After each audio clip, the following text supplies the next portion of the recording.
আমি তাড়াতাড়ি করে বাইরে যাই। আর এটা কি হলো, আমার মাথায় এসে এই কৌটাটা কোথা থেকে পড়লো?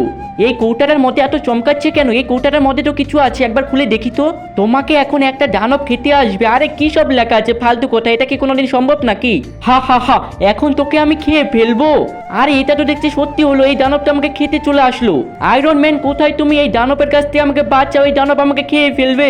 এই তুই চিন্তা করিস না, আমি চলে আসি। এই দেখ, তোকে আমি বাঁচিয়ে নিয়েছি। আমি অল্পের জন্য বেঁচে গেলাম। আরে এই কৌটার মধ্যে আরেকটা কাগজ চলে আসে, দেখি তো এটার মধ্যে কি লেখা আছে। এখন তোমার উপরে টাকার বৃষ্টি হবে, যেখানে তুমি 50,000 টাকা পাবে। আরে এই কাগজের মধ্যে কি লেখা আছে? টাকার বৃষ্টি কিভাবে হবে? আরে বাপরে বাপ, এটা তো দেখছি সত্যি হয়ে গেল, এতগুলো টাকা।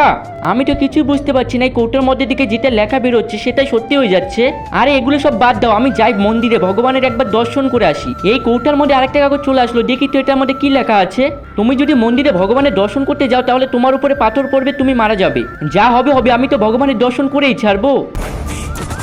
আরে বাপরে বাপ, আমার উপর তো সত্যি পাথর পড়ছে। থ্যাংক ইউ ভগবান, তুমি আমাকে বাঁচানোর জন্য। বন্ধুরা, তোমরা যদি হনুমানের ভক্ত হও তাহলে কমেন্টে জয় শ্রীরাম লেখো।